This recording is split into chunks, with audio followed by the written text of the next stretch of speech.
6 ദിവസത്തെ അരാജകത്വം 650 വിമാനങ്ങളാണ് ഇൻഡിഗോ റദ്ദാക്കിയത്. ഇപ്പോഴിതാ ഇൻഡിഗോയുടെ ആഭ്യന്തര പ്രശ്നങ്ങൾ വെളിപ്പെടുത്തുന്ന ഒരു ജീവനക്കാരന്റെ തുറന്ന കത്ത് പുറത്തു വന്നിരിക്കുകയാണ്. സമീപകാല വിമാന പ്രതിസന്ധിക്ക് പുറമെ ഇന്ത്യയിലെ ഏറ്റവും വലിയ വിമാന കമ്പനിയായിട്ടുള്ള ഇൻഡിഗോ എയർലൈനിലെ ഒരു ജീവനക്കാരൻ എഴുതിയ വൈറലായ തുറന്ന കത്തും വാർത്തകളിൽ ഇടം നേടിയിട്ടുണ്ട്.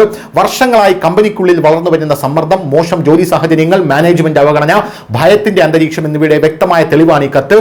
ഇൻഡിഗോയുടെ നിലവിലെ പ്രതിസന്ധി പെട്ടെന്നുള്ള ഒരു പ്രശ്നമല്ല, മറിച്ച് വർഷങ്ങളായി അടിച്ചമർത്തുന്ന തൊഴിൽ സംസ്കാരത്തിന്റെയും മുന്നറിയിപ്പുകൾ അവഗണിച്ചതിന്റെയും ഫലമാണെന്നാണ് ജീവനക്കാരൻ അവകാശപ്പെടുന്നത്. കമ്പനിയുടെ ഇപ്പോഴത്തെ പ്രതിസന്ധി പെട്ടെന്നൊന്നുമല്ല, മറിച്ച് വർഷങ്ങളുടെ അവഗണന, അടിച്ചമർത്തൽ, തീരുമാനങ്ങൾ, ധാർഷ്ട്യം എന്നിവയിൽ നിന്നാണ് ഉണ്ടായതെന്ന് കത്തെഴുതിയയാൾ പറയുന്നു. 2006 ഇൻഡിഗോ അഭിമാനത്തോടെയാണ് തുടങ്ങിയതെന്നും എന്നാൽ കമ്പനി വളർന്നപ്പോൾ ഈ അഭിമാനം ക്രമേണ അഹങ്കാരമായെന്നും പിന്നീട് അത്യാഗ്രഹമായി മാറിയെന്നും ജീവനക്കാരൻ പറയുന്നു. പരാജയപ്പെടുത്താൻ ഒരു സാധ്യതയും ഇല്ലാത്തതിനാൽ ഞങ്ങൾ വളരെ മികച്ചവരാണെന്ന വിശ്വാസം എയർലൈനിനുള്ളിൽ വേരൂന്നിയതായി. ഇതോടൊപ്പം ആകാശ എയർ പോലുള്ള പുതിയ എതിരാളികളെ തകർക്കുക എന്ന ലക്ഷ്യത്തോടെ നിർദ്ദിഷ്ട റൂട്ടുകളിൽ അനാവശ്യമായ അധിക വിമാനങ്ങൾ ഉൾപ്പെടെ നിരവധി തെറ്റായ തീരുമാനങ്ങൾ എടുക്കപ്പെട്ടു.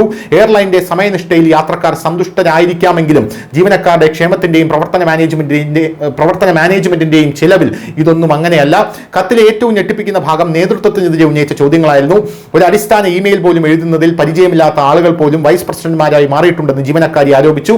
ഈ സ്ഥാപനങ്ങളുടെ ഏക ലക്ഷ്യം കുറച്ച് ജീവനക്കാരെ ശാക്തീകരിക്കുക എന്നതായിരുന്നു. തൽഫലമായി പൈലറ്റുമാർ, എഞ്ചിനീയർമാർ, ഗ്രൗണ്ട് സ്റ്റാഫ് തുടങ്ങിയ മുൻനിര ജീവനക്കാർ നിരന്തരം സമ്മർദ്ദത്തിലായിരുന്നു. ക്ഷീണം, സുരക്ഷ, അപകട സാധ്യതകൾ, ജോലിഭാരം എന്നിവയെക്കുറിച്ച് പരാതിപ്പെട്ട പൈലറ്റുമാർക്ക് ഭീഷണിപ്പെടുത്തൽ, അപമാനങ്ങൾ എന്നിവ നേരിടേണ്ടി വന്നു. കത്തെഴുതിയയാളുടെ അഭിപ്രായത്തിൽ ഗ്രൗണ്ട് സ്റ്റാഫ് സ്ഥിതി കൂടുതൽ ദയനീയമായിരുന്നു. 3 പേരുടെ ജോലി കൈകാര്യം ചെയ്യാൻ അവർക്ക് വെറും 16,000 മുതൽ 18,000 രൂപ വരെ പ്രതിമാസം ശമ്പളമാണ് ലഭിച്ചിരുന്നത്. ക്യാബിൻ ക്രൂകൾ അടുക്കളയിൽ ഇരുന്ന് കരയുമായിരുന്നു. അതേസമയം എഞ്ചിനീയർമാർ മതിയായ വിശ്രമമില്ലാതെ ഒരേ സമയം ഒന്നിലധികം വിമാനങ്ങൾ കൈകാര്യം ചെയ്യുമായിരുന്നു. ജീവനക്കാർ പറയുന്നതനുസരിച്ച് അന്തരീക്ഷം വളരെ പിരിമുറുക്കമുള്ളതായിരുന്നു. യാത്രക്കാരിൽ നിന്ന് വൈകാരിക അകലം പാലിക്കുന്നതിനായി അവരെ ഉപഭോക്താക്കളെ വിളിക്കാൻ നിർദ്ദേശിച്ചിട്ടുണ്ടായിരുന്നു.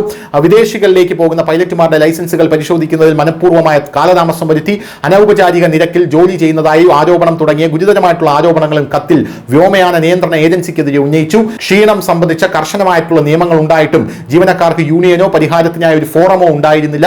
ജീവനക്കാരന്റെ നിഗമനം അങ്ങേയറ്റം കഠിനമാണ്. വിമാനം റദ്ദാക്കലുകൾ, കാലതാമസം, ജീവനക്കാരുടെ കുറവ് തുടങ്ങിയ പ്രശ്നങ്ങൾ വാസ്തവത്തിൽ വർഷങ്ങളുടെ സിസ്റ്റം പരാജയത്തിന്റെ അനന്തരഫലമാണെന്ന് പുറത്തുവരുന്നു. News desk, news India Malayalam.